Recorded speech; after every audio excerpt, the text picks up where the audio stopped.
First of all, the Bears are 7-3. The Steelers are 6-4. So put some respect on Oh, their name. did I get that It's wrong? the 7-3 Chicago Bears. Keep me It's the honest. number one in the NFC North Chicago Bears. The monsters of the Midway Chicago Bears, all right? Address them correctly. Now, that being said,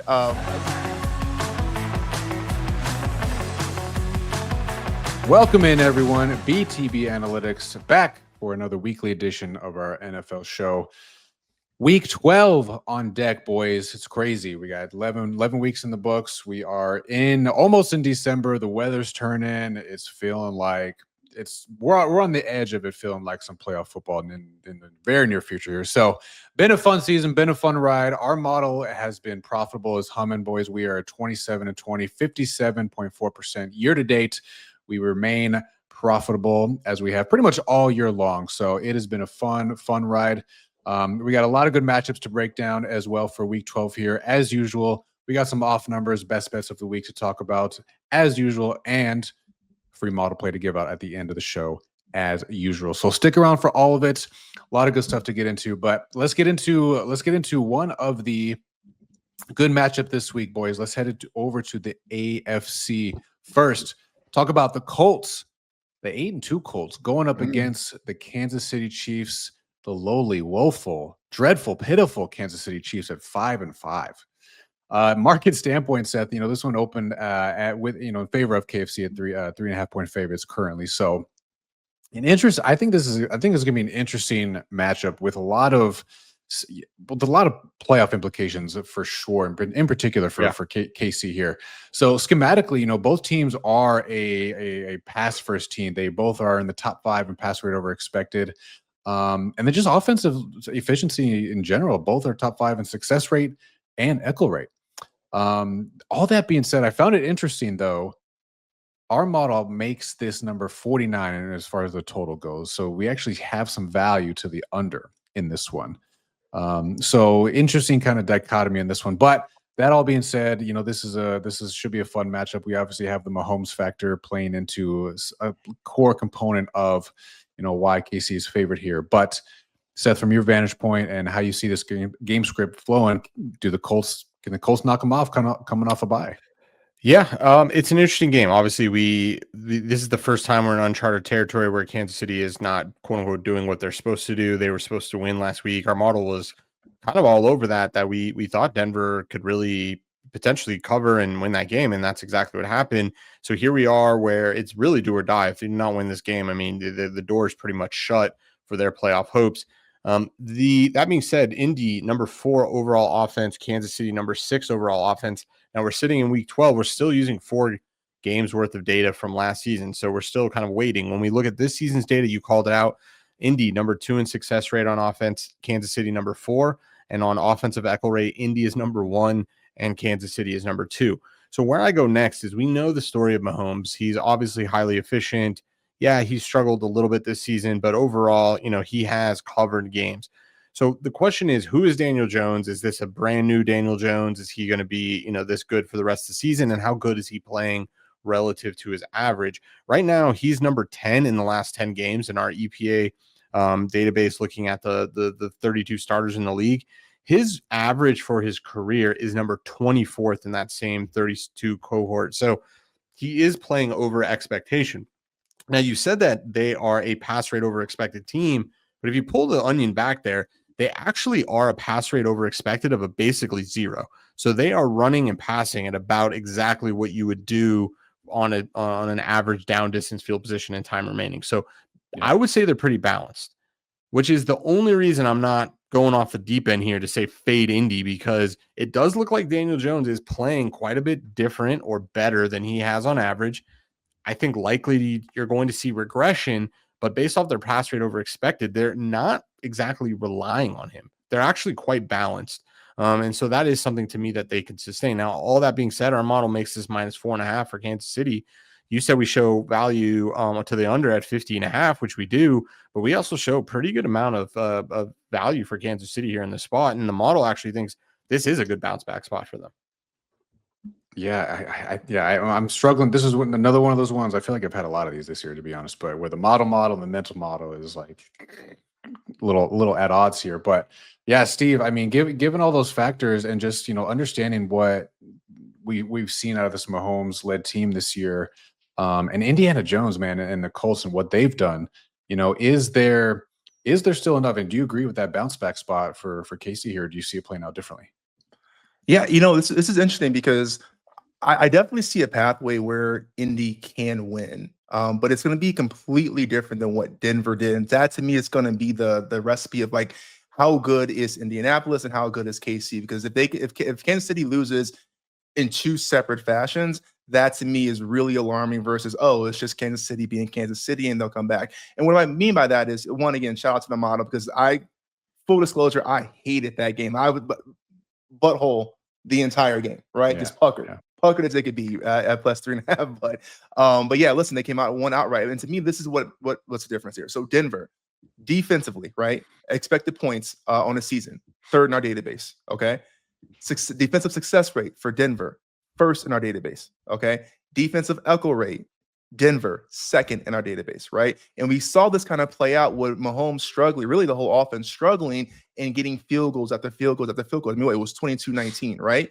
Now, when you look at Indianapolis, like, yeah, they definitely have things that are things to write home about, things that can be inspiring, but they're not nearly as good in any category as Denver was. And yes, getting Sauce Gardner is definitely going to help, and getting him more reps in the playbook should definitely help with that. But where Indianapolis differs is offensively, right? So again, let's go through this.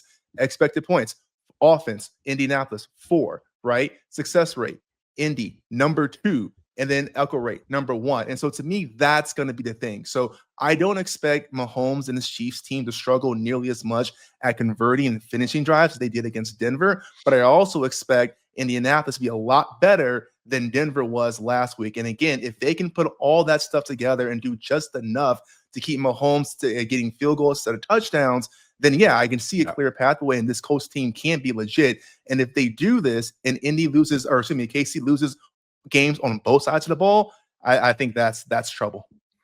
No, that's a good call out, because you're right. I don't envision too many game scripts where Indy is they win because of a stout like defensive performance. Like Indiana Jones is going to have to outperform Mahomes basically in this one.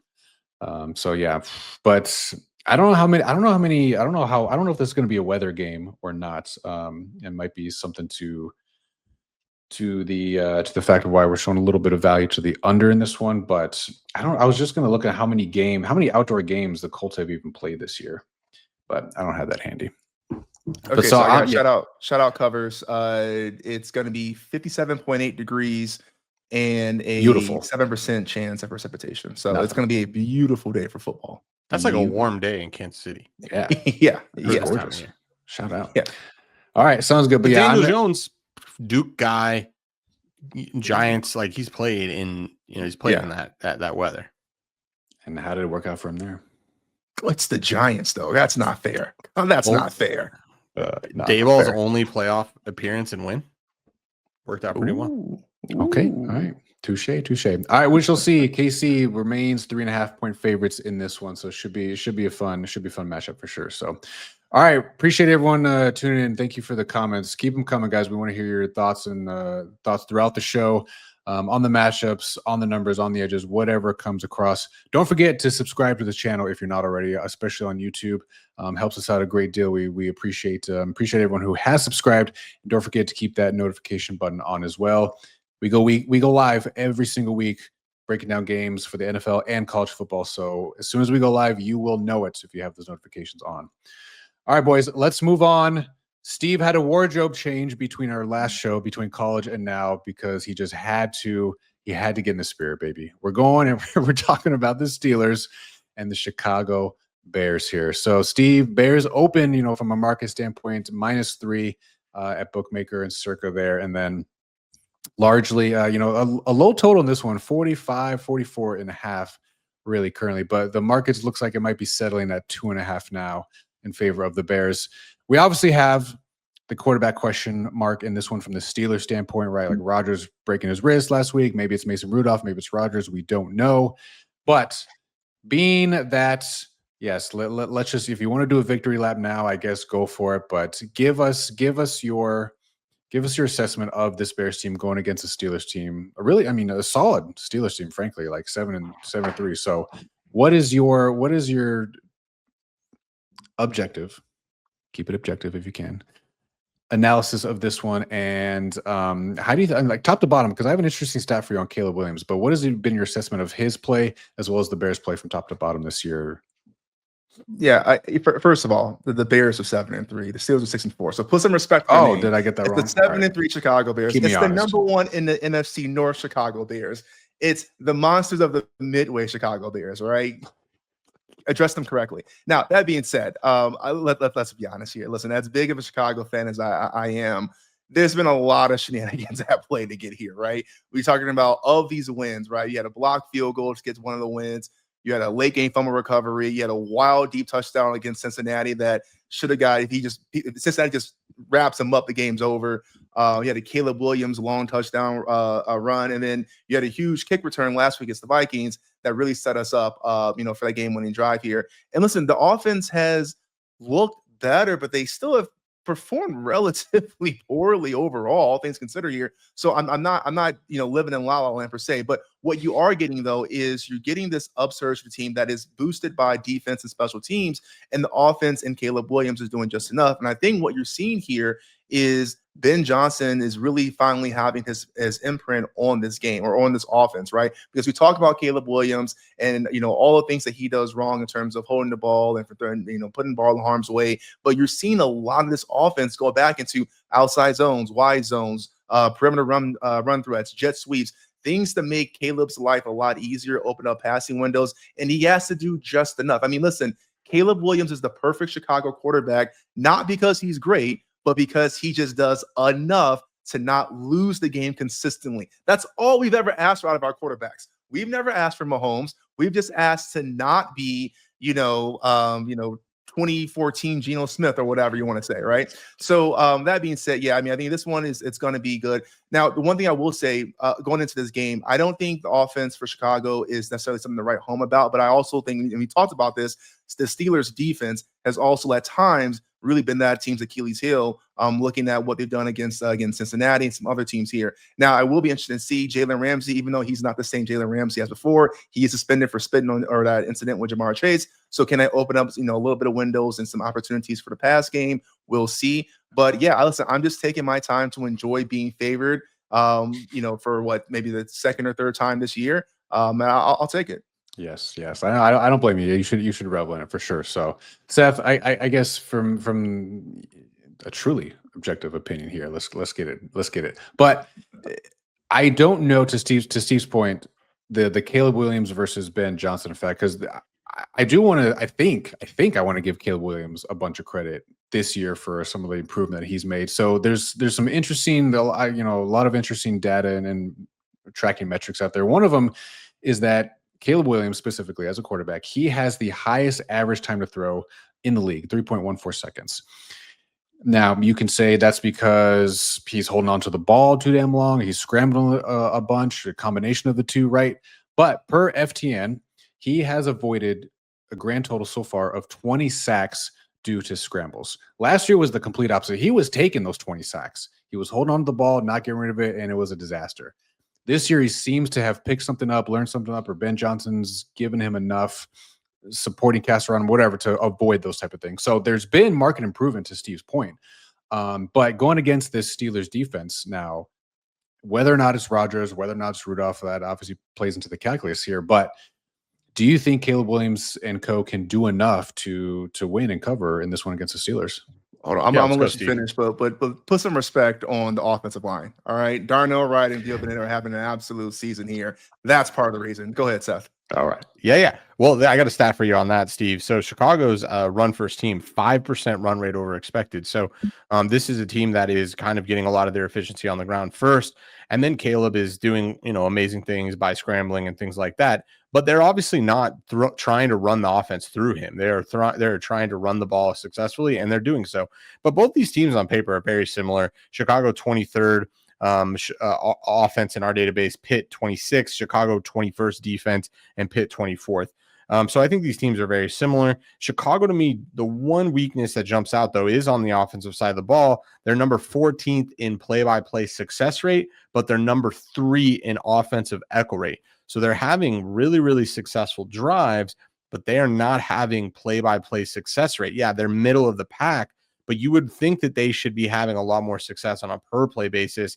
And so what that means to me is they're having a lot of these scramble plays, like you're talking about, boom and bust plays where they get to third down and they're able to convert and sustain the drive. So, that can be shut down by a good defense. The question is Pittsburgh a good defense? I'm not exactly sure. This team has been Jekyll and Hyde, no doubt about it. And really, to me, they've just had a lot of success running the ball, and that's really what's opened up pretty much all of their opportunities. And they've had some, fairly good turnover luck. So I don't know. This is straight off of the press, Steve. We were just talking before the call. We ran the numbers with Rodgers, which looks to now be maybe probable. But whether it's Rudolph, whether it's Rodgers, the model is taking Chicago this week at the -2.5 number. So this is your second week where we're betting on Chicago with an edge. We covered the first time and we were fucking lucky to do so. So I don't know. This one makes me feel a little nervous. Will the luck run out? I don't know. Will the high variance? I mean, you called it out kind of at the beginning, Steve. You're like, let's caveat their record and their wins, basically, like with all the kind of weird, random, fluky shit that's happened. So, how much more of it do they have in the tank? Or, one more. They have at least one more. Boys, this is my Super Bowl. All right, listen. Listen, I don't have a wife. I don't have kids. But if the Bears can cover for us twice in 1 year on a model, that to me is a good life. I can die happy. Damn. Well, yeah. I mean, I think we want to go up against Rudolph here. I don't. Although our model doesn't change. I mean, I think fundamentally those are different quarterbacks in different offenses. Definitely become a lot more one-dimensional. We'll see, but I think knowing that we get either quarterback and we like it. No, we only like it at this 2.5 number. So basically get it while you can. The market's already starting to buy it back. Yeah, I think -115. There's you can only get you can only get a 115. Yeah. So all right. Just one comment real quick. Adam, of course, it matters. Asked me because Rodgers owns the Bears, and he had that very famous celebration when he was with Green Bay, saying he owns. And listen, he did. Green Bay. Aaron absolutely did own Chicago. I mean, there were ifs, ands, or buts about it, but I can tell you, with every other Chicago Bear fan, we have dreams of sacking a 40-year-old Aaron Rodgers, a la Brett Favre, breaking a rib in his career. Nothing dirty, but just good old Chicago football. So do your worst, I guess is what I say to that, Adam. Rodgers, Rudolph. But you might not even get Rodgers here, right? You might get right. And like, is there an angle there where you're getting Rodgers wanting to play in this game because he quote unquote owns the Bears, and so you're getting a broken-handed, Aaron Rodgers, right? Yeah, this is the line of the day. Rudolph, Rodgers, red nails, pink nails. Who cares, baby? Bears, easy. Bears by 2.5. That's all we need. Bears and 5. 2.5. Don't get crazy. I'm not touching this game when it gets to 3. All season? No. The model says all season, but I don't believe it. Yeah. Caveat for sure. All right, Steelers Bears should be a fun one, no matter who is under center there for the Steelers. So we'll obviously keeping a close eye on that one, but might be adding a play to the card here as we kind of just broke it down there for you. So, all right, we got 2 more games to break down, guys. Then we got some off the numbers, and then we got a free model play to discuss at the end of the show as well. So let's keep this thing rolling. Let's move on over and talk about an NFC matchup here. Let's go Tampa Bay Buccaneers and the LA Rams. LA Rams absolutely humming, man. Tampa Bay coming off that tough loss in Buffalo there. Model shows from a market standpoint, Seth, in this one, model showed a little bit of value on Tampa Bay here. Not quite enough for us to have a position on it, but another one of these where I swear to God, I have one a week where I'm like, I don't understand what we're buying or what we would be buying, if there was enough value in this one. So LA is an efficient, they're a good damn offense. Our number one success rated team. They're methodical in offense, right? Tampa Bay still, we've talked about a couple times this year, not so much, right? They are number 24th in success rate, so they're relying on explosive chunk plays, things that just don't tend to carry week to week. So, and you saw that play out in that Buffalo game as well. So I'm struggling in seeing the game script for Tampa Bay unless you again have some high variance fluke stuff happen for Tampa Bay to pull out a cover, let alone a win here. But how do you see this one going? Yeah, well, and interestingly enough, though, Tampa Bay's numbers are coming back into what I would call normal ranges. Tampa Bay's echo rate's down to number 17 and their success rate's 27. So we're not seeing as big of a disparity as we were before. So that's what we would typically think we would see. And they basically got out explosive last week where like, oh yeah, like they played the one team that can like tit for tat explosive more than them, which is the Buffalo Bills and Josh Allen. I don't think this is going to be LA's way they're going to want to play this game. Now that being said, we were early in the season really concerned or talking down on Matt Stafford, and obviously we couldn't be more wrong. Number 6 in EPA in the last 10, pass rate over expected of 2%. So LA is throwing the ball, they're wanting to throw the ball, and they're having success doing it. And then on a per play basis, they're number 1 in success rate and they're number 4 in echo rate. So this is a real deal offense, and I think they're going to kind of win this game through sustained drives, not with explosives. But when you have that explosive opportunity, which Tampa Bay has, I think that's really what the model's picking up. Now, NFELO, who we respect a lot, and Robbie's work, he actually shows value on LA. So this is the clash of the two models. And I think really what it comes down to for us, what we're valuing is just the kind of the Baker effect. Like Baker has been playing lights out and he has been able to step up and get those explosives. So when you're almost getting, full touchdown here, I think that's what we're picking up on. Yeah, and I mean, so to that point, like that's where my head went first as well with that one. And you compare who these guys that the quarterbacks were for their career. Maybe somewhat surprisingly to some, it's very neck and neck. Stafford number 12 and Baker number 14 in terms of their EPA added over their career. You zoom in a little bit, and we look at the last 10 games as a sample size as part of our data. And Stafford's number 6. Mayfield Baker's is number 13. So still there, like nothing technically twice as better, right? But when you look at the numbers, it's like 2.5 point difference type of thing, right? But yeah, Steve, further to that point, like we talked about it, our model makes us number 5 right, currently in favor of LA, so a little bit of value to Tampa Bay. To Seth's point about Tampa Bay, or our points about the explosive, LA on the defensive side of the ball, they're good at preventing those kind of efficient drives. They're number 10 in defensive success rate allowed. So if there is going to be a way for Tampa Bay to win, what else is it going to be besides some more of those explosive type plays, if nothing else? Yeah, I mean, but we've seen this kind of all the season, though, right? I mean, I'm with you. Tampa Bay has definitely done. They've punched up, right? Given what they've had, the injuries. Talk about this over the year between Irving and Evans and Godwin, etc. But you look at this Bucks team, right? I mean, Eagles, Seahawks, Niners, Lions, Patriots, Bills, like they've been through this, and yeah, they're battle tested forward, and they haven't necessarily come out unscathed. But LA is just going to be another one of those notches, and they've been able to do this somewhat consistently. Because I would say consistently inconsistent, right? Where like they've definitely have gone through from a game standpoint, have done it consistently, but on the play-by-play, they've been very inconsistent. We've talked about this on this podcast for a few weeks now about how they've had to rely on these explosives. But you look at this team and it's just like, man, they always find a way to do something, even in that Bills game. Now, to your point, what scares me is, LA. I mean, Stafford is going on this historic run right now. I mean, he's in a stretch of 22 touchdowns and no interceptions. He's leading the NFL in touchdown passes.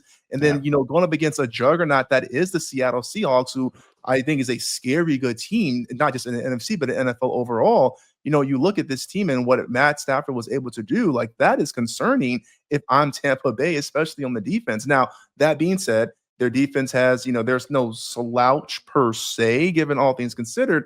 But you saw what happened last week against the Bills, and now they have Puka, Devontae, Higbee, Kyron Williams. Like all those receivers can come through and absolutely do damage. So to me, like, yeah, I understand where the model's coming from. I understand where the market's coming from. I don't really know what the actual game plan is going to be to rattle Stafford, because so far, no one's really been able to do it successfully. And so I'm not sure if Tampa Bay is going to be the team to figure that out. To me, it's going to be more of that Baker magic, kind of willing them way to a fourth quarter comeback. Can they do that? And again, like we've said every week, I just don't know how much you can rely on that week in and week out to continue to produce. Yeah, no, makes a lot of sense. Adam had a question real quick here. Is there edge on the over? Because I can see this game going over easily. Yes, as a lot of rec bettors might envision this game going, but the answer is no, Adam. We do not. So market total looks like it's at 49.5 throughout, and we're right on market here. We make it, our number is 49.5 currently. So no value to the over, no value to the under currently. So yeah, stay away unless you know something. No, Adam, don't stay away. It's my off the numbers. Now, Adam, I am also 3-8 off the numbers in NFL, but I'm right there with you. Don't let him scare you. This is the week maybe when we get to that, you take Steve's advice and then just fade it. That might be the play. No. That might be the move. Yeah, That might be more square. let's go. All right, Bucks Rams. Yeah, should be a good showdown. I think this a Monday night or a Sunday? Yeah, this is the Sunday night game as well. So that'll be a good nightcap to end the day for sure. So, all right, and then I guess why not? Let's talk about one more primetime game before we get to off the numbers and the model play of the week here. So from Sunday night we go to Monday Night Football. Carolina Panthers going up against the San Francisco 49ers. Panthers are on the verge of just breaking our hearts, and they probably will do it here in the next couple of weeks. We were on their under. The season total win at 6.5. So all they need is unfortunately one more win for that to cash or for that ticket to go bust. But Seth, from the team standpoint, like the Carolina Panthers, I find to be interesting because they've won a lot of their games, but they've been in a lot of the games because of some of the defensive success that they've had. They're our number 8th team in terms of defensive success rate allowed. Bryce Young has taken, I think, a few steps up. It's not a world beater, but you look year-over-year metrics, he has improved to some extent. But yeah, they've been in these games, I think, largely because of their defense. Yeah. And on the flip side of that, with San Francisco, what are they 7-3 or whatever it is right now? 7-4. 7-4, yeah. Brock Purdy, few games he's been in, Mac Jones, it really hasn't mattered all that much. Like they have generally been quite efficient on offense here. So interesting kind of clash of strengths in this one, but Panthers having to travel and go to San Francisco in this one. How do you think this one flips? Yeah, and you're saying, the defensive side of the ball is definitely where these teams are interesting. Carolina, number 8th in our database on success rate, but San Francisco, number 30th. So, yeah, San Francisco has not been playing very well defensively, and what's been keeping them into games is really these shootouts that they've been able to win. I think overall, our model really likes 49ers here, especially at the 6.5 number. Now, unfortunately, those are all have been bought out, which shout out to the members sitting here with some CLV. And it makes sense. This San Francisco 49ers team has been floating above water with the Mac Jones, who maybe he's good, maybe he's had a resurgence, but Brock Purdy has definitely shown in his career that he's the better of the quarterback, and we'll see what he has to show here in 2025. But what we have in the small sample we've seen in his 2 games, he's played very well, and he's led, a blowout in Arizona and then a comeback win early in the season. So I think you're getting an upgrade here at quarterback with Purdy in. I think this offense will be a lot more efficient. That should help the defense as well, getting off the field a little bit more. And then who is Bryce Young? Bryce Young, we know early in his career struggled tremendously. 29th in our EPA database, the starting 32 quarterbacks. He's still sitting at 21st. So although he has improved, he's not a world beater here. And the Carolina Panthers are not relying on him. Run rate over expected, 8% here for Carolina. So they are a run first team. They are almost they almost throw the ball the least in the league right now. So I'm not exactly sure what we're going to get here. Bryce has had some still boneheaded plays this season, but he's had a lot less of them. So I don't know if 49ers, if this is the week where we're going to see those out of the 49ers, causing those turnovers, but I think in a shootout here, we should be able to pull away 49ers -6.5. Model loves it. Model still shows value at 7. I'm not chasing it with my money. Sure. Yeah. And to your point about the shootout element of it, I mean, this is there's not a huge range of totals in the NFL. It's all within a relatively kind of predictable range, but this one sits at 48.5, and we do show some value to the over in this one. It has been bought up. I'm just doing a quick spot check right now. It looks like it has been bought up 1.5. Looks like 47.5 is where it opened at market makers and is now But through key 48, that's a pretty big statistical move. Yeah, through now, all 48 and a half is where the market's at. So, yeah, Steve, I guess, all that being said, again, Brock Purdy, Mac Jones, does it matter now? How much do you like the Niners in this one, baby? Yeah, I mean, listen, I think the Niners are another example of a team that has just, I think, exceeded expectations given how decimated they've been with the injuries kind of throughout the year here. We talked about the Purdy, you talk about the the receiving core. Their defense is still a little leaky. I think it leaves a little bit to desire in the secondary. And I think that's where kind of Carolina, when Bryce Young is on, we've seen, Tetsuo McMillan, shout out U of A, really kind of get his groove going. Same thing with Xavier Legette, et cetera. But when you look at this, let's not get cute here. I guess kind of where I come to this. Carolina, I think, as a team for the most part has been who we thought they were going to be all year long, plus minus a 6.5 wins, with some few splashes. But San Francisco has also been that on the complete opposite way. It's just their ceiling has been a lot higher than I think a lot of people gave them credit for, especially with Brock Purdy going down. But for me, what it comes back down to is when we use this model, like people always give us crap about like, oh, you guys think that blah, blah, blah. It's like, no, we don't think shit. It's the numbers and what they do. Like, it's not our opinion. And that comes to a head so much when we talk about Brock Purdy. And Seth, I want to ask you, how much subjectivity goes into plotting career EPAs in our database? Like, are we like, oh no, we're giving Brock Purdy a God factor, so we're bumping him up a little bit? Is there any manipulation going on behind the scenes? Not that I know of. Shout out Gilbert, though. He's from hometown Gilbert, baby. Yeah, shout out. And we gave him a hometown discount. Right. And all that being said, career EPA quarterback Brock Purdy, number 2 in database behind.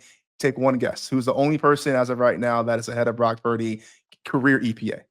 Patrick Mahomes, right? And so when we talk about what he brings to a team, Brock Purdy, I don't care that's a system quarterback. I don't care that it's not sexy. I don't care that he does X, Y, and Z. The dude statistically improves his team on a play-by-play basis, and I think that's exactly what you're going to see here. And so all that being said, I do like that, under the key number, obviously, we're talking about it in terms of what we're on this week, but that to me is just a great spot to be in.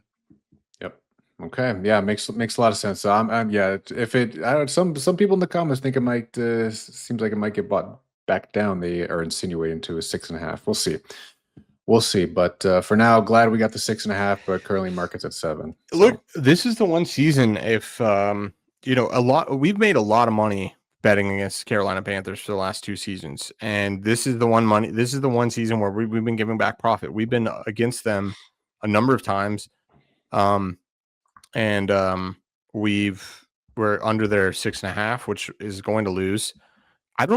Can't remember. I don't think we bet on them. Have we? I don't think we bet on the Carolina Panthers this season. And I think we win every time we bet against them. They've covered. Yeah, so makes some sense. We're giving a little bit of profit back on this team, and if anybody's just blindly been tailing Carolina, you've made some money. The market is consistently closed against them, and they have overperformed. We're 13 weeks in, or about 12 weeks in here, and we start talk about we've talked about at various points in the season, like, well, okay, we only have 6 weeks of data, you only have 8 weeks of data, and that's why we use prior season information, right? But we're almost getting to that point where there's going to be almost no prior season information used in the analysis here. So maybe at that point, the market and the numbers, quote unquote, will catch up to who this team actually is this year and this year only, right? So there could be some of that at play, but yeah, for what it's worth, I mean, let's hope a little bit of regression comes our way. So betting against the Panthers, let's hope for a cover, baby. Bet your remaining bankroll on the Panthers Super Bowl. Wow, that's hardcore move right there. All right, we got to move on. Wait, can I ask a quick question? What I haven't really been following the chat here. What is chat? What is meow meow money? I'm not under. Sometimes you don't ask questions you want the answer to. we got kids watching this show, Steve. Fair enough. This is Wildcat money. Yeah. There you go. Yeah. Chad, don't incriminate yourself. Shut up. All good. All right. Cats go meow. I think Cats that was go it. meow. All right, There whatever that we means. go. All right, shout out, John. Panthers, yeah. All right, yeah, boys, we got 4 good matchups in the books here. Should be a good, fun weekend of football, week 12 here. But all right, we got 2 things left to do. Let's talk about some off the numbers, and then let's talk about free model play of the week here. So let's work backwards here a little bit. This one, Seth, top dog, my friend. He is 8-2-1 year to date, giving out some of his best bets. Good for 5.5 units won if you had been tailing Seth. So shout out, my man. You are running away with this one so far. But leading the train, my friend. What do you got for off the numbers this week? Where are you going to be at?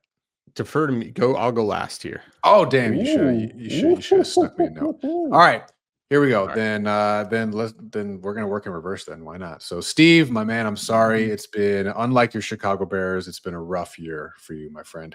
3-8 year to date so far. I think what I say, Seth was good for 5.5 units. You're down in the drain 5 units right now on your plays. So still time to turn it around. You're depending on how cute you want to get. I know it's been your MO a little bit in the past year, but we'll see. Where you at? Where you at for NFL Week 12 off the numbers?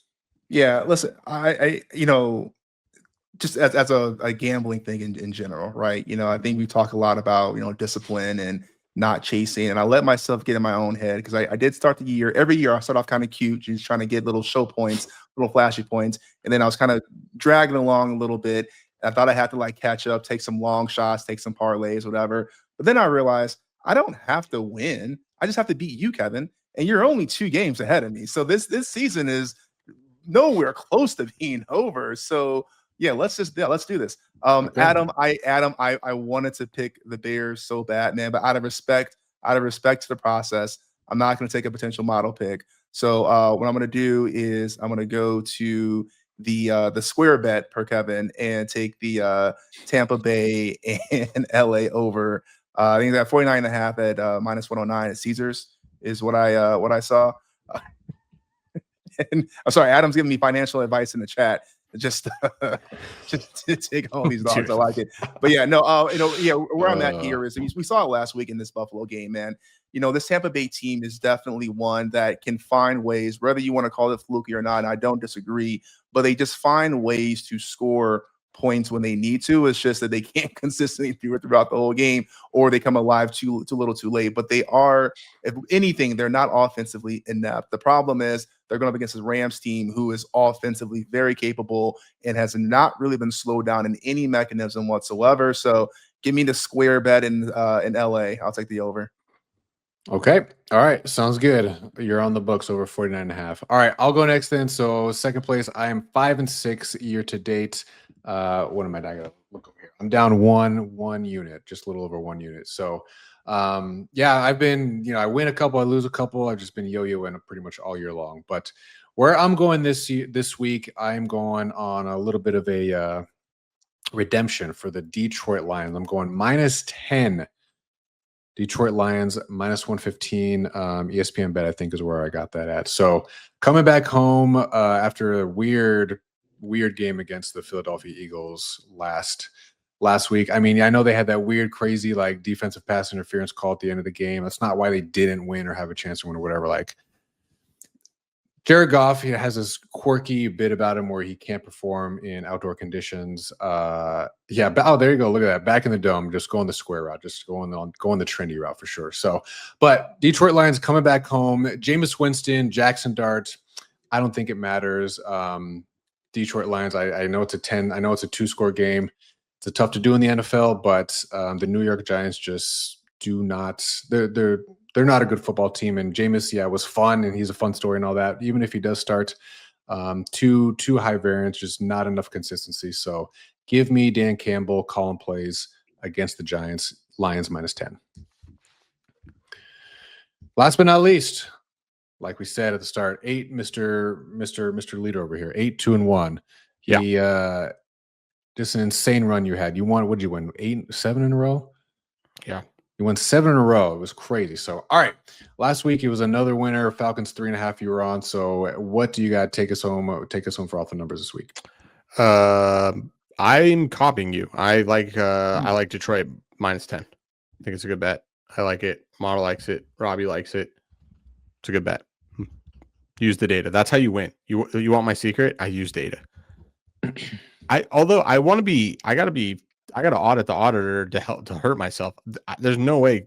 I had -3.5, and Atlanta lost. So there's no way I won. No, they were they favored? They were or for were they sure dogs? favored. Yeah, they were for sure favored. Then that's -3.5. Then that's just a fat finger, baby. All right, that's just a fat Yo, finger. Chad, if anybody knows how to, calculate bets for this unit segment, let us know. Hit us up. We're looking. We're hiring.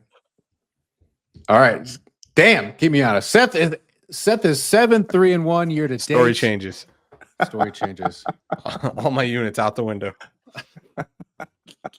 God bless it all. You know what? That could be. That could also be a user error if you were the one who entered it on the chat or on the. No. I never enter them. I just literally do the research 6 seconds before I choose them. Right. All right. We'll have an audit session after this. I'm telling you, all I do is go to our model.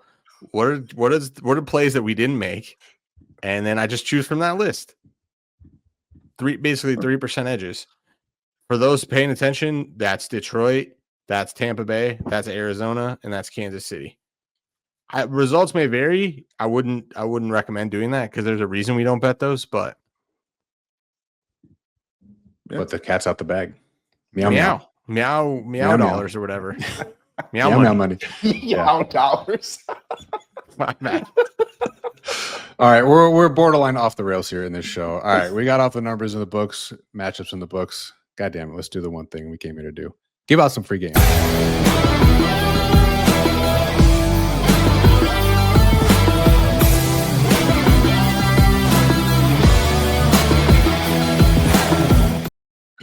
All right, I don't think anyone's gonna have to audit our free plays. This has been well documented. But we are 4-3, giving out our model plays of the week here. So since we started, we obviously didn't start at the beginning of the season, but we got another one that we are on. Let's talk about it real quick. Cowboys going up against the Philadelphia Eagles, +3.5. Market's only giving you, I believe, -115 is the best price. So Caesars has a -114. Look at that. Look at 1 cent value right there. So 114 is the best you can do. 115 is pretty much throughout the rest of the market here. But all right, talk quickly, Seth, about some of the edge that we're seeing in this one based off our numbers here.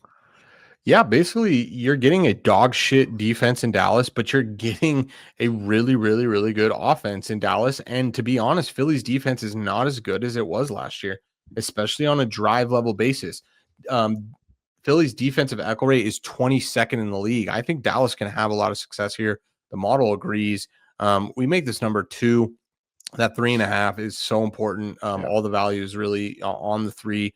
Losing by a field goal, it's scary. I'm not going to lie. It does feel like Philly should be a little bit stronger here, but I mean, the market has been nibbling here on Dallas all week. Open at 10.5 or open at 3.5 -110, sitting here at 115, 120 in some spots. I think that this thing is headed towards 3, which would be a really big data point for us. Now the question is, Philly is, Dr. Jekyll and Mr. Hyde. Like they played well. They beat a really good Detroit team pretty handedly. For whatever reason, though, when they play these teams, they just don't get up for them. And obviously, this is a really important game in Dallas. And I lived in Philadelphia for a long time, and I can assure you, the city of Philadelphia will not overlook this team. But we'll see. Yep. So that, like you mentioned, that hook is quite important in football numbers as well. So 3.5 is obviously where you need to be at to have the value that you want to have on it. So can I say just real quick, like this bet on, like, superficially feels gross, but I actually feel super sharp with this. Like this to me definitely seems like one of those, like, oh, of course it's Philly and of course they're going to kick their. This one feels like a real sharp bet. Like most of our do, but just like as a gut feeling. Yeah. And listen, don't discount, the Cowboys defense is ass, and Cowboys fans, I am not on your side. I'll be the first one to talk shit about you all year long. But getting all-pro Quentin Williams, we might see how that's going to help out with their defensive line, kind of shore some things up, buy time for secondary. So, but yeah, I think this is definitely a sharp bet. I love it. Yeah. I think it's going to come down to how good Philly's defense is. I think it's going to either be a shootout or Philly dominates. But if it does get into the shootout, we definitely have a shot. For sure. Yeah. All right. So Cowboys 3.5 is the official play of the week here. So rest of the card is the rest of the weekend as far as what that looks like. When the show started, I think we had 3 official plays. And now we have expanded. We have 4 official plays on the card this week. So yeah, why not add the Bears? Add the and if you're paying attention at home, we've given you 3 of the 4 plays. We've given you San Francisco -6.5. You can't bet the same thing. Bears -2.5 and Cowboys +3.5. There's just one other game we're playing. Just one other one, yes. But so yeah, if you're keeping score, or if you're not, just rewind. Be kind to rewind, baby. So should be fun. We got 4, like I said, 4 official plays on the card for us this week, hitting 57.4% year to date in the NFL. So we remain profitable. So looking forward to keeping the good times rolling, keeping the meow plays going, all that, baby. We're gonna make some meow money this week. So shout out to Chad. I'm gonna use that the rest of the year. Whew. All right, big implications coming up. Like I mentioned at the top, the playoff picture might start to come into focus here very soon. So, some of that we might sprinkle in part of our discussion as the weeks go on, and we look closer to the postseason as well. But appreciate the chat being here. Thank you guys for the engagement. Don't forget to make sure you subscribe to the channel every single week when we go live. Ping, you get the you get the notification, and you can sit, talk ball, talk some shit, talk meow money, whatever you want to talk about, baby. So we'll be back next week, boys and girls. Appreciate you tuning in. Until then, good night. Good luck. We'll see you.